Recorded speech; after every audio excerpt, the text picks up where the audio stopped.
आदाब, नमस्कार। मेरा नाम है मोनी सनवर और आप देख रहे हैं मुंसिफ टीवी की खास पेशकश बेबाक मुंसिफ। तेलंगाना में आगामी विधानसभा चुनाव को लेकर अभी से राजनीति तेज हो गई है। अलग अलग पार्टियों में टिकट बंटवारे को लेकर माथापच्ची भी शुरू हो गई है और नेताओं के अपने करीबियों को टिकट दिलवाने के लिए पार्टी से मतभेद भी सामने आ रहे हैं। बीआरएस विधायक मैनमपल्ली हनुमंत राव ने विधानसभा चुनाव के लिए अपने बेटे को टिकट नहीं दिए जाने पर पार्टी से ही इस्तीफा दे दिया।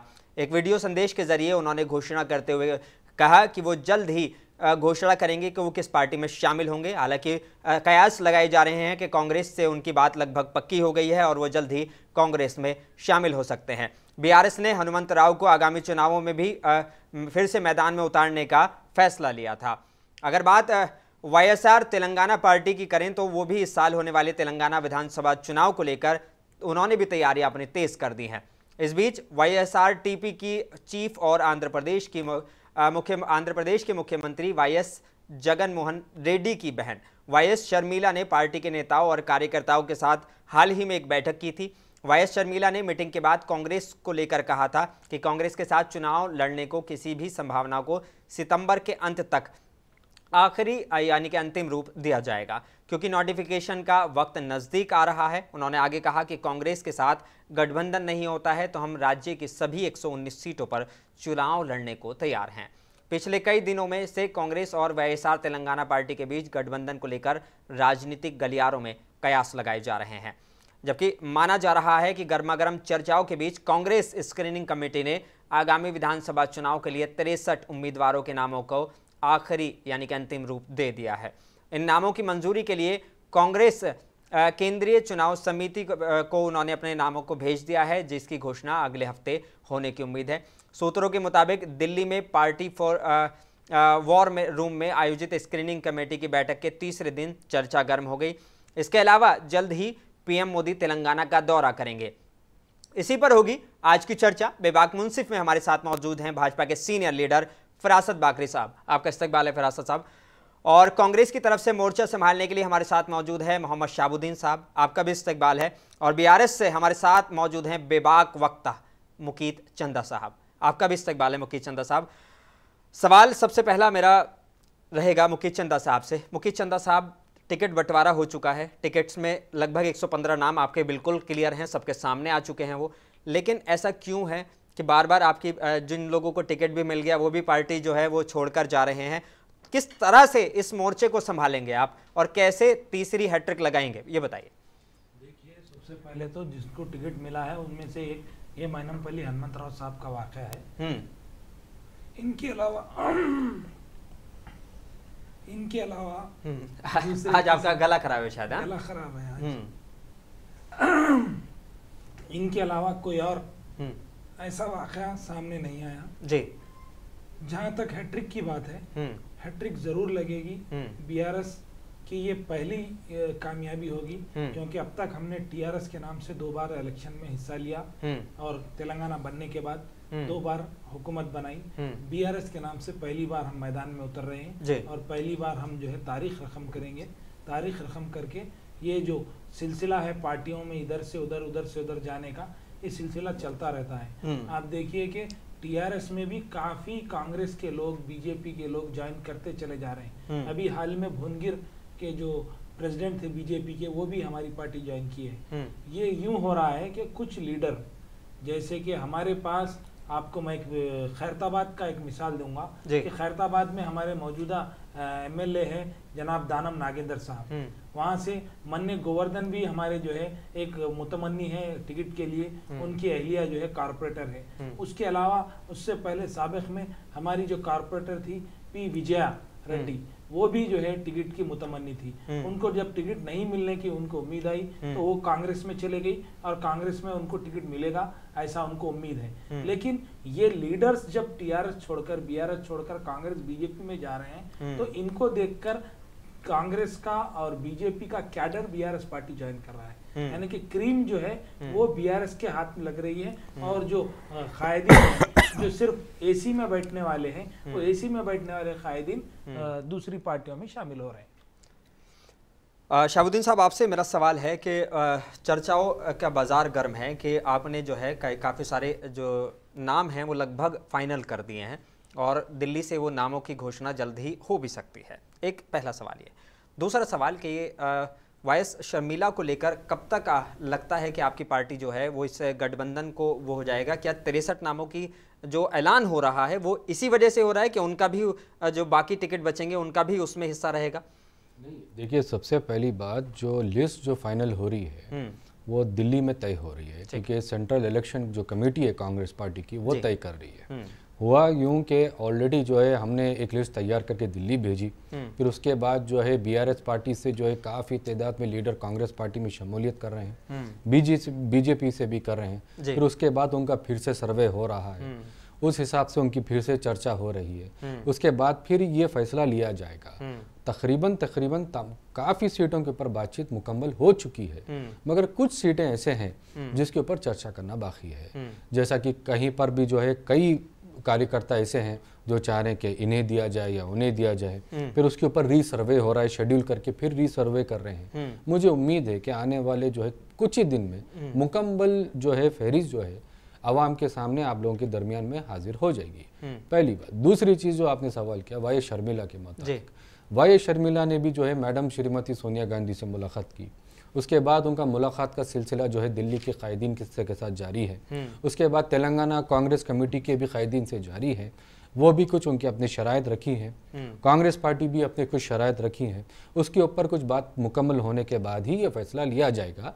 मगर मुझे जहां तक जानकारी है कि इसी महीने की 30 तारीख से पहले इसके ऊपर फैसला लिया जाएगा। फैसला पहले ही लिया जा रहा था, मगर कांग्रेस पार्टी की जो 6 गारंटी को डिक्लेयर करने जो सोनिया मैडम और तमाम कांग्रेस वर्किंग कमेटी जब यहाँ पर तेलंगाना CWC की जो मीटिंग हुई, उस वजह से ये काफ़ी चीज़ें जो है एक्सटेंड हो गई। मगर मुझे जहाँ तक जानकारी है इसी महीने की 30 तारीख से पहले कुछ ना कुछ जल्द से जल्द फैसला लिया जाएगा। ठीक है। फरासत अली बाकरी साहब हैं हमारे साथ में और सीनियर लीडर हैं बीजेपी के। फरासत साहब, सबसे पहला सवाल एक तो ये कि पीएम मोदी का जल्द ही दौरा होने वाला है, 30 सितंबर शायद उनका दौरा यहाँ तेलंगाना का है, तो 30 सितंबर के लिए क्या तैयारियां हैं और क्या लगता है कि पीएम मोदी के यहाँ इस दौरे से और आपके बड़े लीडर्स के दौरे से कितनी आप जनता में पकड़ बना पाएंगे, खासकर तेलंगाना इलेक्शन को लेकर? क्या आपके मतलब प्लान्स हैं? भारतीय जनता पार्टी का जो सबसे बड़ा काम करने का तरीका है जी, चाहे कोई इलेक्शन हो, चाहे जीएचएमसी इलेक्शन हो, चाहे असेंबली इलेक्शन हो, चाहे पार्लियामेंट इलेक्शन हो, जिस तरीके से इलेक्शन लड़ना चाहते हैं हम लोग उस तरीके से इलेक्शन लड़ते हैं और लड़वाते हैं। और प्राइम मिनिस्टर का विजिट हैदराबाद है, हैदराबाद के साथ साथ दूसरे और उनके प्रोग्राम से प्राइम मिनिस्टर के साथ और दूसरे यूनियन मिनिस्टर्स के भी प्रोग्राम शेड्यूल बना हुआ है, जो आपको मीडिया के थ्रू आपको भी आ जाएगा। जो हमारा प्रोग्राम बना हुआ है उसके मुताबिक तेलंगाना के अंदर हम लोग जिस तरीके से काम करने का सोचे हुए हैं, 119 सीट पे पूरे हमारे कैंडिडेट लड़ने के लिए तैयार है। जिस तरीके से हमारे पास दरख्वास्त की मुहिम चलाई गई थी, अभी लास्ट वीक खत्म हुई है वो, जिसके अंदर तकरीबन 6003 दरखास्तें भारतीय जनता पार्टी तेलंगाना को वसूली हुई हैं, जिसके अंदर 119 कैंडिडेट को चुनना है और वो हमारे पास स्क्रीनिंग कमेटी हमारी जो सेंट्रल की है, स्टेट की है, वो लोग काम कर रहे हैं उसके अंदर। जी, बड़ा सवाल अब यहाँ जी, बड़ा और एक मुखित साहब का जो आपका जो सवाल था पहला, उसको मैं एक छोटा सा जवाब दे जाऊंगा। तेलंगाना में हैट्रिक होने वाली है, मुखित चंदा साहब बता रहे हैं कि हैट्रिक होने वाली है टीआरएस की, वो तो वक्त बताएगा हैट्रिक होने वाली है या क्या होने वाली है। भारतीय जनता पार्टी का जिस तरीके से इलेक्शन लड़ने का मूड है, उसमें हम आपको आने वाले दिनों में बता देंगे कि भारतीय जनता पार्टी अपना क्या असर बताएगी। ठीक है। मुखित चंदा साहब, बड़ा सवाल ये है कि अभी राहुल गांधी की रैली हुई, राहुल गांधी नहीं बल्कि CWC के जितने कांग्रेस के बड़े नेता थे वो सब तेलंगाना में थे और तेलंगाना में बहुत बड़ी रैली उन्होंने की, काफ़ी तादाद में लोग शामिल हुए। चर्चाओं का बाजार गर्म है कि कहीं ना कहीं जो है एक बार फिर से मतलब कांग्रेस जो है वो मजबूत हो रही है तेलंगाना में। और दूसरा ये कि पीएम मोदी की भी रैली है, क्या लग रहा है कि जनाधार खिसक रहा है? देखिए, पीएम मोदी की भी रैली है, राहुल गांधी की भी रैली है। ये दोनों पार्टी जो है मुकामी पार्टी नहीं है, मुकामी पार्टी जो है वो बीआरएस पार्टी है। ये ऐसी बीआरएस पार्टी है जो यहाँ से पूरे मुल्क में जो है फैलने की कोशिश कर रही है। तो लोकल होने का जो फायदा बीआरएस पार्टी को है वो दूसरे पार्टियों को नहीं है। ये दोनों पार्टियों का झगड़ा दूसरी पोजीशन के लिए है और दूसरी पोजीशन में भी दोनों दूसरे हिस्से को पास नहीं कर पाएंगे, यानी कि 10 का आंकड़ा दोनों भी टच करने के मौकूफ में नहीं है। ये सिर्फ जो है जबानी जमा खर्च करते हैं।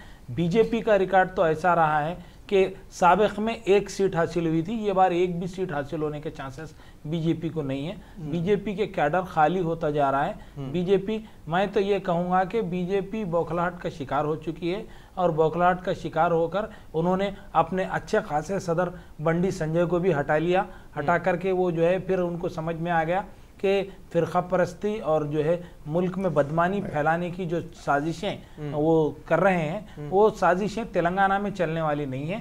तेलंगाना गंगा जमनी तहजीब का गहवारा है और यहाँ पर की आवाम, यहाँ खुशहाली, तरक्की और जो है यहाँ पर जिस तरीके से डेवलपमेंट के काम हो रहे हैं उसको देख करके किसी दूसरी पार्टी को यहाँ पे कोई चांस देने का सवाल ही पैदा नहीं होता।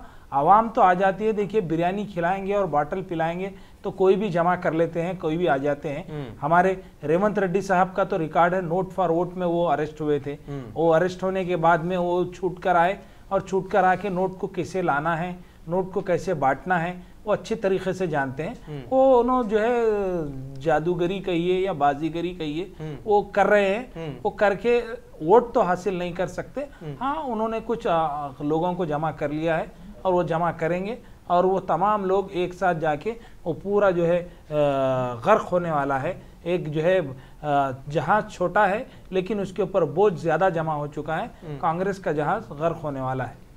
मैनमपल्ली आपके एक बड़े नेता रहे हैं और विधायक भी रहे हैं आपके, मैनमपल्ली हनुमंतराव, ठीक है। बेटे के लिए उन्होंने टिकट मांगा और इस बात पर हालांकि उनका टिकट तो बीआरएस ने कंफर्म कर दिया था, बेटे के लिए उन्होंने टिकट मांगा लेकिन आपकी पार्टी उनके बेटे को टिकट देने के लिए तैयार नहीं थी, उस मूड में नहीं थी। ऐसा क्यों है कि आप एक बड़े नेता को मना नहीं पाए सिर्फ एक टिकट के लिए? देखिए, मनाने का सवाल पैदा नहीं होता है, डिसिप्लिन भी कोई एक चीज़ है। उन्होंने डिसिप्लिन शिकनी की थी जिसकी वजह से उनको जो है पार्टी ने बाजू कर दिया और उसके बाद उन्होंने अपना इक़दाम उठाया। उनका जो भी इक़दाम है वो उनको मुबारक। वो अगर जाते हैं तो अगर वो मेदक से उनके बेटे को लड़ाना चाहते हैं और मलकाजगिरी से जो है वो खुद लड़ रहे हैं, लेकिन मलकाजगिरी से अब अगर वो जीत हासिल कर सकते हैं तो जीत हासिल करके बताएं। क्योंकि जब वो टीआरएस पार्टी में शामिल हुए थे उस वक्त वो ना तो एमएलए थे ना वो कुछ थे। उन्होंने आने के बाद उनको पहले टीआरएस पार्टी ने उनको एमएलसी बनाया, एमएलसी बनाने के बाद में फिर उनको एमएलए का टिकट दिया। वो सिर्फ और सिर्फ टीआरएस के टिकट पर कामयाब हुए थे। ये बार उनकी भी सीट जाने वाली है। उन्होंने बहुत बड़ी गलती की है, इसका अंदाज़ा आपको लग जाएगा जब ये इंतखाबात होंगे, इंतखाबात के नताइज आएंगे। जिस तरीके से हमने वन नेशन वन इलेक्शन पे बातचीत की थी आपके साथ, उस वक्त मैं आपको ये कह रहा था कि यहाँ पे ना वन नेशन है ना वन इलेक्शन है, ये सिर्फ एक हवा खड़ा किया जा रहा है। वन नेशन नहीं है, वन नेशन नहीं है, वो कहने क्या वन नेशन वन इलेक्शन जो बोले, इलेक्शन नहीं होगा मगर वन नेशन तो है। नहीं, वन नेशन वन इलेक्शन का जो मुद्दा था, हाँ भाई, वन नेशन नहीं है, बात हो रही थी, वन नेशन नहीं है। हाँ, वन नेशन तो है। वन नेशन, नेशन के टुकड़े नहीं हुए भाई, नेशन एक ही है।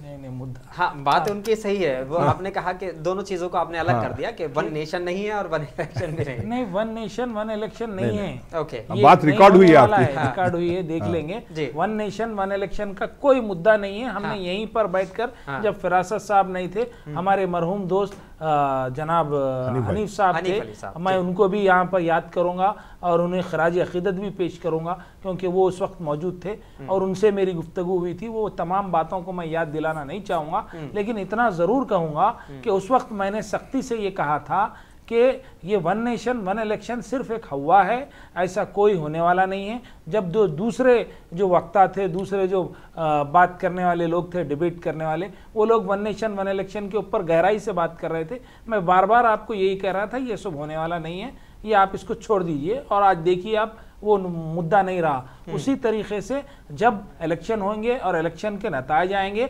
मैनमपल्ली हनुमंतराव साहब एमएलए बाकी नहीं रहेंगे। वो सिर्फ और सिर्फ बीआरएस पार्टी के टिकट पर कामयाब हुए थे, अब कामयाब होना उनके बस की बात नहीं है। ठीक है, शहाबुद्दीन साहब आप पे आ जाता हूँ। मैनमपल्ली साहब का जिक्र चल रहा है, क्या मजबूरी है, क्या कि वाकई कांग्रेस के पास नेता नहीं बचे, चूंकि बाहर के आए हुए नेताओं को आप मौका दे रहे हैं और बाकायदा अगर उनसे की आपसे बात चल रही है मैनमपल्ली साहब की, ये किसी से छुपा हुआ नहीं है और मोस्ट पॉसिबली वो बहुत जल्दी पार्टी में शामिल भी हो सकते हैं, क्या वाकई लगता है कि मैनमपल्ली साहब के आने से आपकी पार्टी को मजबूती मिलेगी उस हल्के पर और आप जीत दर्ज कर पाएंगे? देखिए, सबसे पहली बात क्या है कि एक जब से कर्नाटक में जो है कांग्रेस पार्टी की भारी अक्सरियत के साथ जो जीत हुई है, उसके बाद से एक हवा, एक लहर चल रही है तेलंगाना में।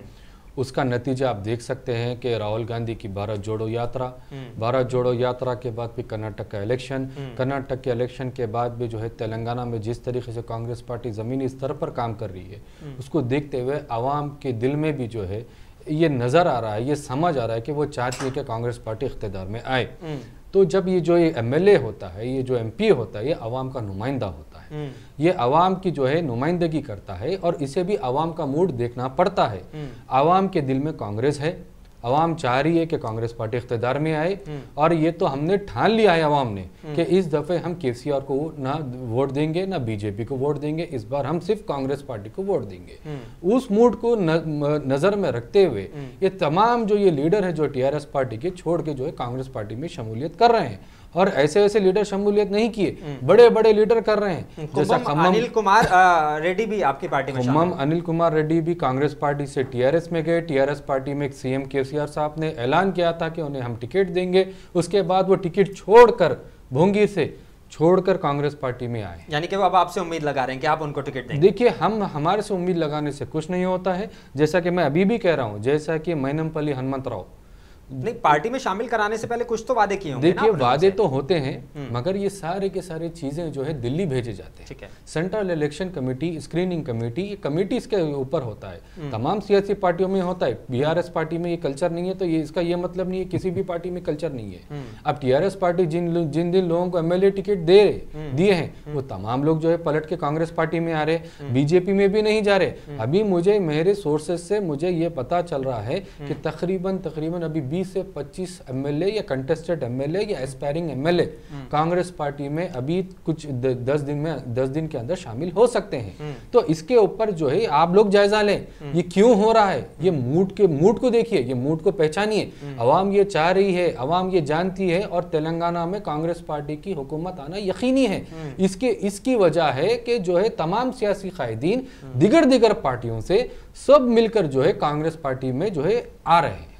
ठीक है फरासत साहब, बड़ा सवाल अब आपसे भी हो जाता है क्योंकि पीएम मोदी आ रहे हैं। अक्सर जब इस तरह की रैलियां होती हैं और चुनाव का वक्त नज़दीक होता है तो देखने में आता है कि पीएम मोदी या जो बड़े नेता होते हैं जब वो पहुंचते हैं तो उनके लिए कुछ इस तरह के नेता शामिल होते हैं उनकी मौजूदगी में, उनकी अध्यक्षता में, कि वाकई एक मूड लगता है कि जनता का मूड चेंज हो रहा है।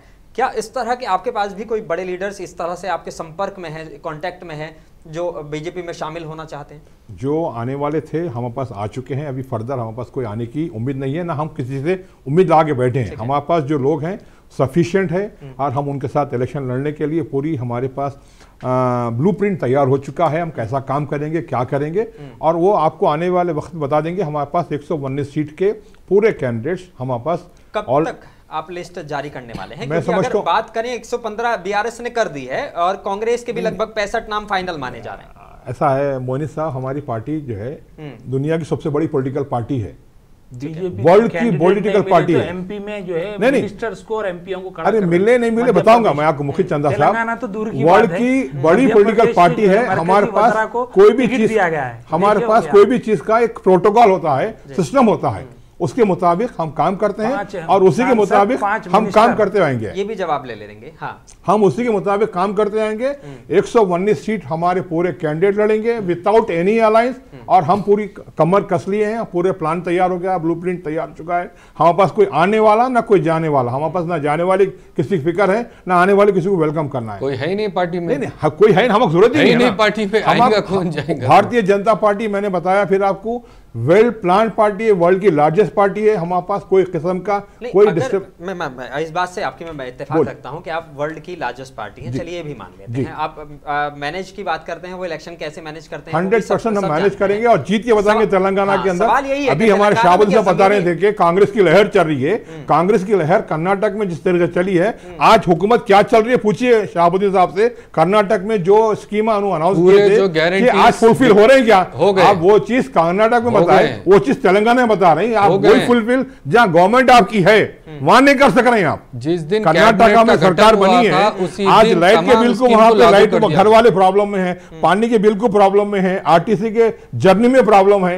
हाँ, आप फिर वही चीज यहाँ पे सोनिया गांधी जो है बता गई है कि हम 6 गारंटी दे रहे हैं, 6 में से 1 गारंटी भी फुलफिल कांग्रेस की नहीं हो सकती, इसलिए कि हुकूमत ही नहीं आएगी तो गारंटी कहां से फुलफिल होगी?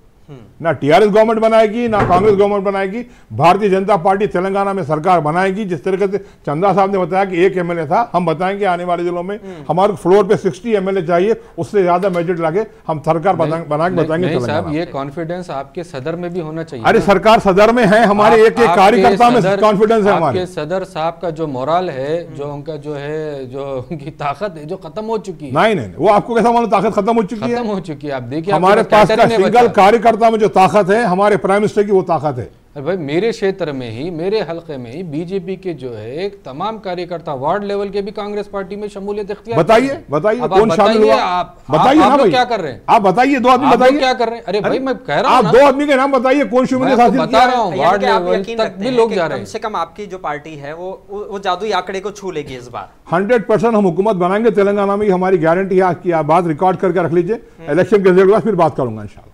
ठीक है। और लेकिन एक बड़ा सवाल ये हो जाता है, पीएम मोदी की रैली से आप क्या उम्मीदें लगा रहे हैं? प्राइम मिनिस्टर की रैली जो है, प्राइम मिनिस्टर का अवाम का जो साथ है, हमारा जो नारा है, मोदी ही चेहरा है तेलंगाना में। आपके पास चेहरे की क्या कमी है? मतलब बहुत चेहरे हैं हमारे पास। कभी भी इलेक्शन से पहले किसी का चेहरा नहीं बताते हैं कि ये चीफ मिनिस्टर के कैंडिडेट है, बल्कि हमारे पास इलेक्शन होने के बाद हमारी जो कमेटी होती है, पार्लियामेंट्री कमेटी या इलेक्शन कमेटी जो होती है, उन्हें डिसाइड करती है कि एमएलए कौन बनेगा, सीएम कौन बनेगा। जी हाँ, यानी जो एमएलए हैं वही फिर फाइनल बिल्कुल सीएम कैंडिडेट। ठीक है। कल ही जो है कोनेरू चिन्ना सत्यनारायण, जो कि भद्राद्री कोत्तागुड़म डिस्ट्रिक्ट के प्रेसिडेंट थे बीजेपी के, उन्होंने कल ही TRS party BRS party join की। वो नागेश्वर राव एक्स मिनिस्टर के फर्जन, नागेश्वर राव एक्स मिनिस्टर के फर्जन, वो बीजेपी के। एक बताए तो मैं एक बड़ा नाम बता रहा हूँ, उसके अलावा नामों की लाइन है जो बीजेपी खाली होते जा रही है। सिद्दीपेट से भी जो है खाली होके आए हैं। तेलंगाना स्टेट असेंबली उसके अलावा हम लड़ने के लिए तैयार है और हम लड़ाएंगे और जीत के बताएंगे इंशाल्लाह। दासुजू श्रवण जो कि बीजेपी के स्पोक पर्सन थे, वो हमारी पार्टी में शामिल हो गए। वो शामिल होने के बाद उनको एमएलसी के लिए टिकट भी दिया गया है, एमएलसी के लिए नॉमिनेट किया गया। यानी कि जो अब एमएलए नहीं बन पाएंगे, कम से कम उनको एमएलसी तो बनाने का आप वादा कर रहे हैं। कहां से बनाएंगे? हुकूमत आई तो बनाएंगे ना सर। बिल्कुल। जब हुकूमत बन के आएगी, आपके एमएलए आएंगे तो आपके पास एमएलसी आएंगे ना।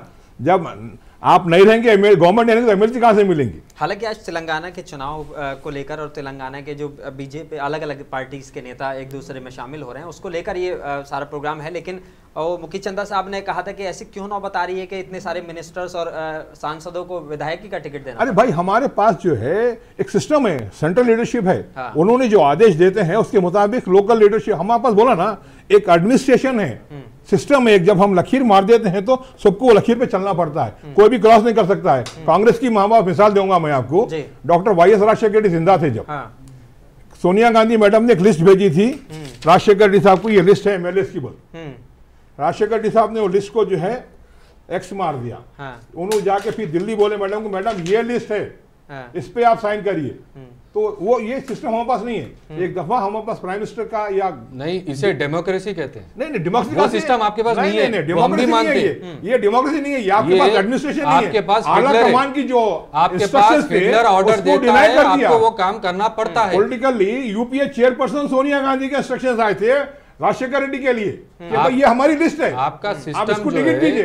आप वो टिकट को फाड़ के डस्टबिन में डाल के अपनी लिस्ट ले जाके बोले कि भाई ये मेरी लिस्ट है, आप इसको दीजिए। आप कहां से प्रोटोकॉल रहा आपने, कहां से रिस्पेक्ट रही आपके यूपीए चेयरपर्सन की, यूपीए प्रेसिडेंट की? आप लोग का प्रोटोकॉल बराबर चल रहा है क्या? हमारा फर्स्ट क्लास चल रहा, बता रहा ना मैं आपको। एलके अडवाणी साहब कहां है प्रोटोकॉल में? मुरली मनोहर जोशी कहां है प्रोटोकॉल में? राजनाथ सिंह कहां है प्रोटोकॉल में?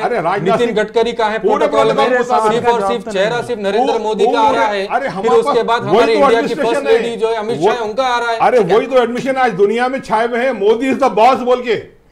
हिंदुस्तान से हटके हिंदुस्तान के बाहर के मुल्क कई कंट्रीज जो है आज सैल्यूट कर रहे हैं। ऐसे बॉस है जो मणिपुर नहीं जा सक रहे हैं। हाँ। ऐसे बॉस है इतने ताकतवर है, 56 इंच का सीना रख लेके मुद्दा आप जो है मणिपुर नहीं जा सक रहे हैं। चाइना जो है हिंदुस्तान में घुस चुका है, गलवान वैली में जो है वहां पर जो इंक्रोचमेंट हो गए हैं, वहां पर कुछ मोदी जी नहीं कर रहे हैं। यहाँ पर आके तेलंगाना में क्या खाक करके देंगे? मुद्दा जो है जस्टिन ट्रूडो जो है अपनी पार्लियामेंट में ठहर करके जो है बॉस को जो है सलूट कर रहे हैं। मैं सवाल बिल्कुल खालिस्तानी जो कि दब चुके थे, क्योंकि नहीं जिनका जिक्र नहीं था, आज हर जगह खालिस्तान खालिस्तान। ये बीजेपी का कारण। आज हम नेशनल और जो है विदेशी मामलों पे बात नहीं करने वाले हैं। तेलंगाना के मामले हैं, तेलंगाना में पीएम मोदी आ रहे हैं इसलिए उनका जिक्र किया गया। वो कह रहे हैं कि विदेशी वो जो है वो उनको सैल्यूट कर रहे हैं, वो एक अलग मुद्दा है। बात तेलंगाना की है। मैं आपसे सवाल ले लेता हूँ। विदेशी नहीं, वर्ल्ड आज प्राइम मिनिस्टर मोदी को मान रहा है। चलिए इस पे भी एक अलग से प्रोग्राम करेंगे। मोदी आएंगे, आकर सिर्फ एक ही बात करके जाएंगे, वो है एमआईएम करके जाएंगे। उनका इससे ज्यादा और कोई काम नहीं होगा। मैं आपको अभी बता दे रहा हूँ। नेक्स्ट के आप जो है मुझे एपिसोड पे बुला ले, आप चेक कर लें, आपके डिबेट में कहीं नाम आया है, यही बात करके जाएंगे। क्योंकि इनके ताल्लुकात एमआईएम से पहले से हैं, अच्छे रिलेशन है, इसलिए नाम ले रहे हैं। अभी भी है। हाँ देखिए, आपके दोस्ती के किस्से तो पूरी दुनिया भर में चर्चे हो रहे हैं एमआईएम के साथ। एमआईएम को लेकर भी मेरा सवाल है। पूरे दुनिया भर में मिसालें दी, जय वीरो बन गए आप लोग। भारतीय जनता पार्टी जिस तरीके से काम कर रही है तेलंगाना में, आने वाले इलेक्शन में उसी तरीके से मजबूत से काम करेगी। तेलंगाना स्टेट असेंबली में हम झंडा लहराएंगे। भारतीय जनता पार्टी का बता दूंगा मैं। मैनिफेस्टो बताइए। चलिए फिरासत बागरी साहब, पहले एक शॉर्ट सवाल का जवाब आप दे दीजिए, फिर मैं हमारे और जो लीडर्स हैं उनके पास जाऊंगा।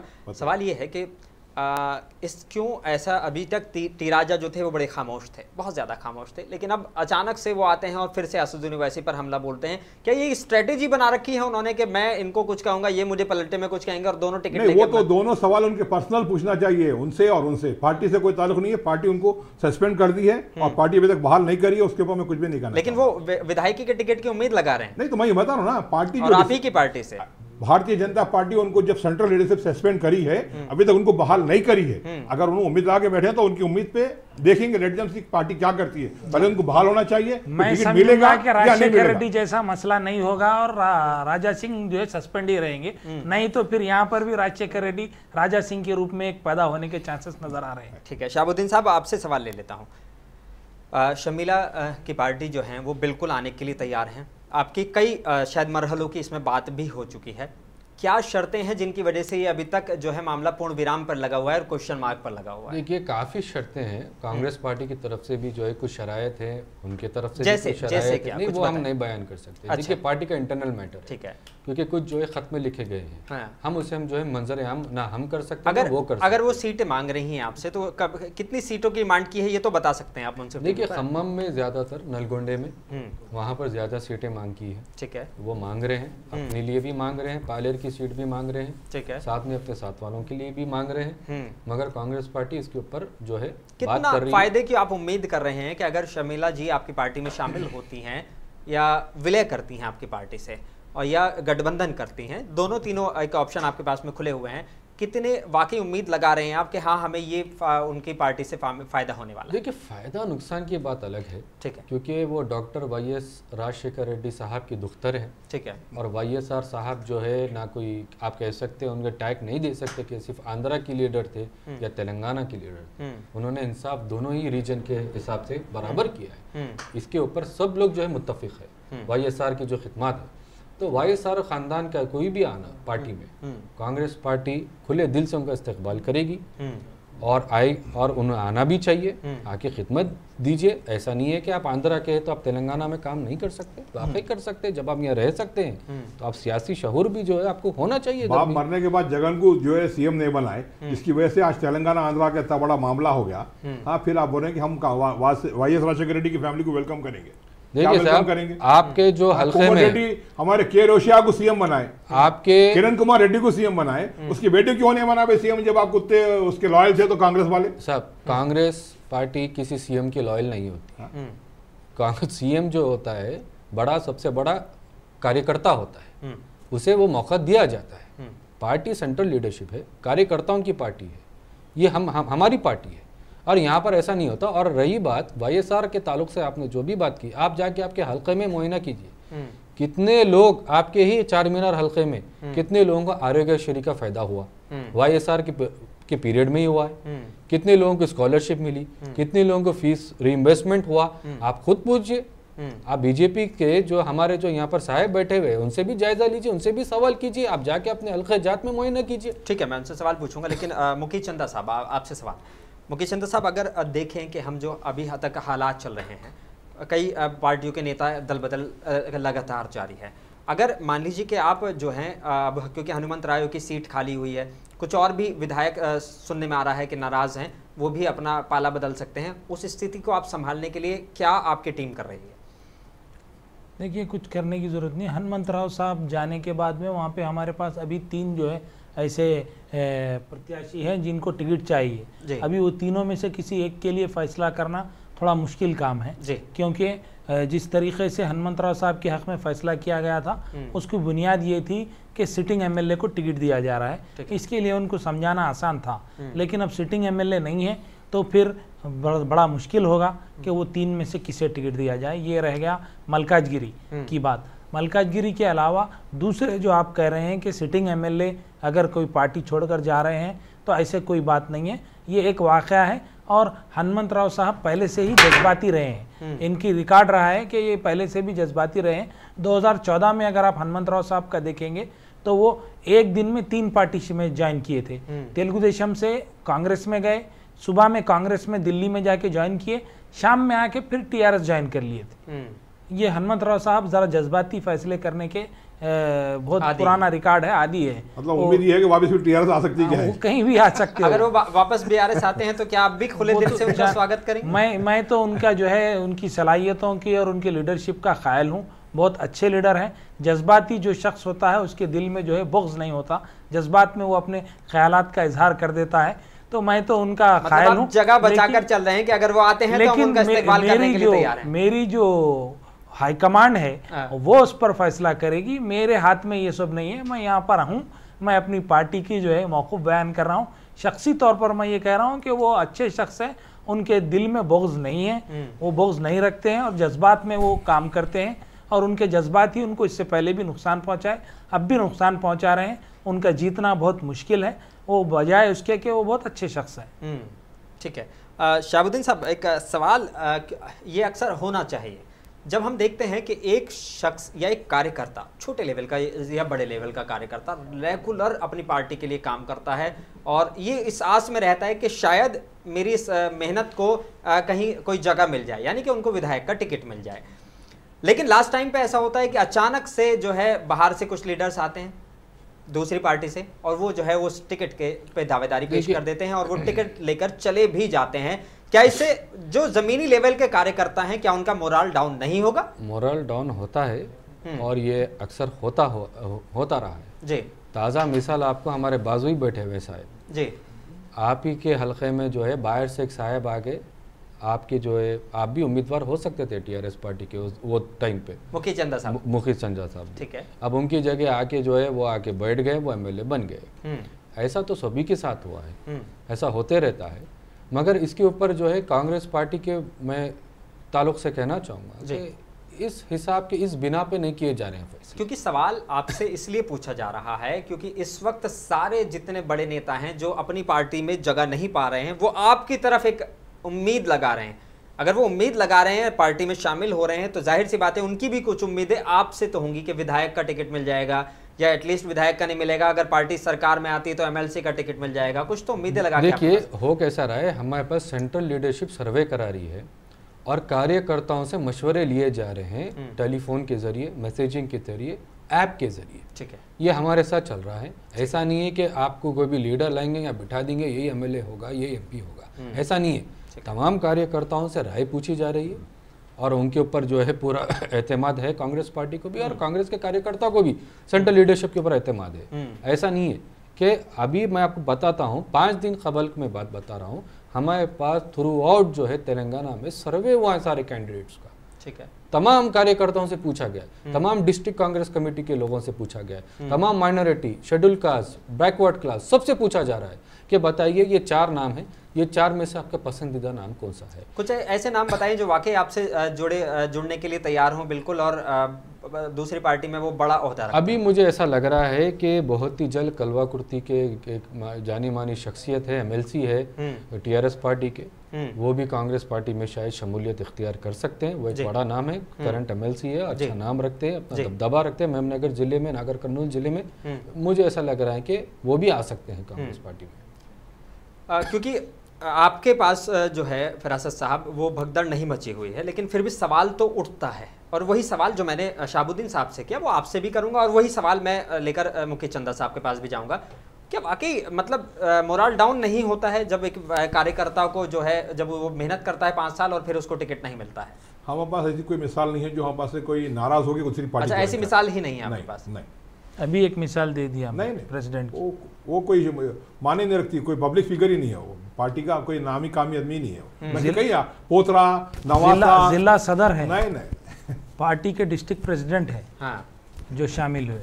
ओके, ठीक है मुकेश चंद्र साहब, आप ये जवाब दे दीजिए। आपसे भी वही मेरा सवाल है, फिर मैं क्योंकि वक्त बहुत कम है और सवालों पर आऊँगा।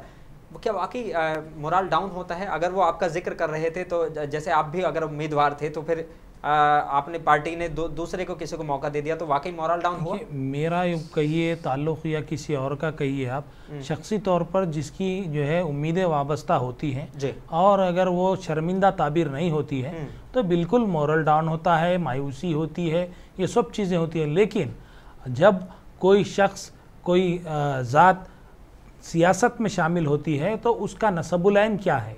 क्या वो आवाम की खिदमत करना चाहता है या सिर्फ ओहदे हासिल करना चाहता है?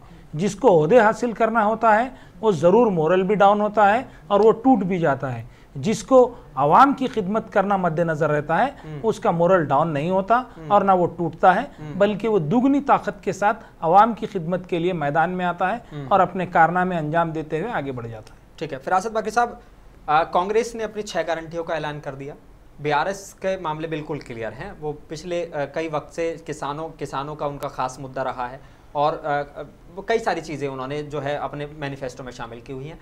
आपका मैनिफेस्टो कब आने वाला है? कब आप सीटों का ऐलान करने वाले हैं? उसमें हमारे पास जैसे सीटें डिक्लेयर हो जाएंगे उसी के फौरी बाद जो भी मैनिफेस्टो आएगा आपके सामने होगा, मैं समझता हूँ। क्या खास रहने वाला है इस बार, क्योंकि 6 गारंटियां तो कांग्रेस ने दे दी है? क्या हैदराबाद का नाम भाग्यनगर करेंगे? वो गारंटी तो जो है नल एंड वाइट हो जाएगी साहब। गारंटी कब होगी? जब गवर्नमेंट बनेगी। अभी मैं आपको मिसाल दिया, कर्नाटक के अंदर साहब की सरकार है कांग्रेस की जी, उसके सरकार के अंदर वहां पर आज आप सर्वे करवाइए। अब कांग्रेस बोलते हैं, अब थोड़ी देर के बाद जवाहरलाल नेहरू, इंदिरा गांधी, वो चालू है बीजेपी वालों तो सुन लीजिए। आपका सवाल क्या है उसका जवाब दीजिए। आप क्या देने वाले? मेरी ख्यास आ रही है कि हैदराबाद का नाम भाग्यनगर किया जाएगा, मुखीद चंदा का नाम जो है चंदा मुखीद कर दिया जाएगा। इस तरीके के जो आपके ऊपर है, आप क्या अपना नाम चेंज कर लेंगे? चंदा मुखीद, ये तो सरनेम चेंज कर दिया आपने, कुछ और नहीं, मैं नहीं, वो बता सकते हैं। अच्छा, वो नाम चेंज करने की तारीख में गए तो और 1-2 घंटे की डिबेट कर सकते हैं इसके अंदर अपन। आपकी महारत हासिल है। अरे मैं बोल रहा हूँ ना, 2 घंटे बदलने में तो आप लोग तो माहिर इसके अंदर नाम चेंज करने के ऊपर। हुकूमत जब आए, ये मुद्दा रहा था, बिल्कुल मुद्दा रहा था, और जब सीएम योगी यहाँ पर आए थे चुनाव में, उन्होंने कहा था कि हम जो है हैदराबाद का नाम बदलकर भाग्यनगर करेंगे। सीएम योगी यहाँ पे हुकूमत करने वाले नहीं है ना साहब यहाँ पर। हाँ। लेकिन पार्टी के बड़े नेता हैं। सीएम योगी एक स्टार प्रचारक है, उन्होंने अपना प्रचारक करे। जब आए थे उन्होंने हैदराबाद के अंदर 45 हमारे कॉर्पोरेटर जीत के गए हैं जी। हाँ, उस जब की बात है ये। तो इस बार भी अगर आगे वो लोकसभा 100% आएंगे चुनाव में, नहीं 100% आएंगे। स्टार प्रचारक है हमारे, ऐसे कई नेता आएंगे हैदराबाद के अंदर, बल्कि तेलंगाना के अंदर जो भारतीय जनता पार्टी का जो उनका जो सब्जेक्ट रहेगा उसके ऊपर बात करेंगे और आवाम के लिए काम करेंगे। आवाम के लिए काम करने के लिए भारतीय जनता पार्टी का हमारा नारा है, सबका साथ, सबका विकास, सबका विश्वास, आपका प्रयास। आप प्रयास करिए, बीजेपी के साथ जुड़िए। मैं जब से इंतजार देख रहा था कि बुलडोजर का जिक्र अगर वो खुद कर देते तो अच्छा होता था। मैं कर रहा हूँ। नहीं, बुलडोजर का जिक्र जहाँ होना है, तीसरा मौका मैं फरासत बाकरी साहब को दूंगा, नहीं तो मैं कर दूंगा जिक्र। नहीं, मॉब लिंचिंग की जाएगी। अरे भाई, मॉब लिंचिंग अभी मेरी mob lynching T Raja Singh ने आज कहा है, मतलब उनका वो बयान आया है बाकायदा। देखिए, पार्लियामेंट के अंदर जैसा उसका दिल्ली के साउथ एमपी का भी बयान आया, उसका एक पर्सनल व्यू है, राजा सिंह का पर्सनल व्यू है, पार्टी का व्यू नहीं। उसके अंदर राजनाथ सिंह ने चौथा मेरा मुद्दा फरासत साहब ने खुद कह दिया है, बहुत अच्छी बात। उसका जिस तरह से राजा सिंह को, लेकिन कार्रवाई तो कोई नहीं, कुछ नहीं की। राजा सिंह के लिए क्या किया गया साहब? नहीं, राजा सिंह को अगर सस्पेंड कर दिया गया, लेकिन जो बयान हमने अगर उन्हें बयान देता है तो उसका जिम्मेदार वो खुद है, पार्टी थोड़ी जिम्मेदार है उसकी। हमने पीडी एक्ट लगाया तब जाके सस्पेंड किया, नहीं तो कहां से करते थे? पार्टी के नेता है ना, उनका बयान मायने रखता है। प्राइम मिनिस्टर मोदी कुछ कहते हैं तो उसकी बात को माना जा सकता है। ये सस्पेंडेड हमारा एमएलए है, बीजेपी का एमएलए सस्पेंडेड है, अब उसका कहने तो हम थोड़ी इसको बात जवाब देंगे उसका। नहीं, लेकिन संसद में अगर इस तरह की जो भाषा का अभी जिक्र कर रहे थे, honourable defence minister Shri Rajnath Singh साहब ने उसके अंदर अपना मैसेज दिया है। निंदा करना बस काम खत्म नहीं, तो उसके अंदर लोकसभा स्पीकर ओम बिरला साहब काम कर रहे हैं, उसके अंदर कार्रवाई होगी। हाँ, बिल्कुल होगी। हो सकता है उन्हें अपोलोजाइज करें अपनी बात का। आप ये मुद्दा उठा रहे थे तो उन्होंने जवाब दे दिया है कि कार्रवाई होगी इस मामले पर। बिल्कुल, ये कार्रवाई उसी तरीके से होगी जिस तरीके से लोगों के बैंक अकाउंट में 15 लाख जमा हो गए। ये लोगों के बैंक में 15 लाख किस तरीके से आप एक्सेप्ट कर रहे हैं, समझ में नहीं आया जब आप पॉलिटिकल पार्टी के अंदर काम कर रहे हैं तो। हाँ, नहीं, वही चीज समझ नहीं आ रही तो पॉलिटिकल पार्टी वाले ही ये बात कैसी कर रहे हैं? मतलब जिन्होंने, हमारा सोचना गलत है मगर कहने वाले सही है। कहने वाले जो है बॉस अच्छे है। आज दुनिया मान रही, बॉस बोल रही है, कहने वाले बॉस नितिन गडकरी नहीं मान रहे। अभी इतनी बड़ी समिति हुई, मौजूदा हालात देखिए, नितिन गडकरी बीजेपी के खेमे में भी जो है लड़ाई झगड़े चालू हो चुके हैं, नरेंद्र मोदी को एक्सेप्ट नहीं कर रहे हैं। नितिन गडकरी खुद एक अल्टरनेटिव पीएम फेस बनने की कोशिश कर रहे हैं। आपके पास कुछ सलाह मशवरा हुआ शायद नितिन गडकरी का? अरे आप देखिए, आप आरएसएस खुद नरेंद्र मोदी से जो है भाई हमारे जुदाई जो है इख्तियार कर रही है, दूरी इख्तियार कर रही है आरएसएस खुद। कौन जुदाई इख्तियार कर रही है, कौन जो है निकाह में आना चाह रहा हमारे से, बताएंगे वक्त पे। हाँ, मैं ठीक है, आप बोलिए फिर। आप इस बार जो है कहीं ना कहीं एक जो पेपर लीक का मामला और जो पेपर कैंसिल हो रहे हैं वो भी आपके लिए एक बड़ी मुश्किल रहेगी, इससे आप कैसे उभरेंगे? देखिए, ये पेपर लीक नहीं भाई, सॉरी, इनके पास कई स्कैम्स है जो सिर्फ हथेली में आपको जो है जन्नत दिखा रहे हैं। स्पेशली ये माइनॉरिटी के चैंपियन है, माइनॉरिटी को सबसे ज्यादा उल्लू बना रहे हैं टीआरएस सरकार। साहब, सेंटर का माइनॉरिटी बजट बीजेपी हुकूमत ने 40% कम कर दिया है। अरे हाँ, तो आपने कहा ना, इसलिए मैं कह रहा हूँ यूटिलाइज मामला तेलंगाना का चल रहा है, यूटिलाइज नहीं हो रहा बजट आपका। 40% कम कर दिए बीजेपी वाले। ठीक है, वो मुस्कुरा रहे हैं, आप जवाब दे दीजिए इस मामले। मैं आपको ये कह रहा था कि जो आपने पेपर लीक का मुद्दा उठाया है, पेपर लीक का मुद्दे पर काम हो रहा है और काम होगा, उसके ऊपर जो है इंक्वायरी की जाएगी और जो भी उसके ऊपर सख्त से सख्त इकदाम लेने की जरूरत है, इकदाम लिया जाएगा हुकूमत जाने के बाद। देखिए, मेरा ये सवाल है, क्या ये एजुकेशन मिनिस्ट्री की और तेलंगाना हुकूमत की जिम्मेदारी नहीं है कि एग्जाम करवाना और पेपर लीक से बचवा, जो लोगों, जो बच्चों को नुकसान हो रहा है, साल भर तैयारी कर रहे हैं, एग्जाम की डेट आ रही है, उसके बाद ये पता चल रहा है या तो पेपर लीक हो गया है या तो ये पता हो रहा है किसी वजह से कैंसिल हो गया है। फिर उन लोगों के तकदीर का, जो उनके जो मुस्तकबिल है, उनके जो करियर है, उसके ऊपर फिक्र करने वाला कौन है? मेरा ये सवाल है, टीआरएस हुकूमत क्या इसके ऊपर संजीदा है या नहीं है? मेरा ये सवाल है। ठीक है, आप जवाब दे दें।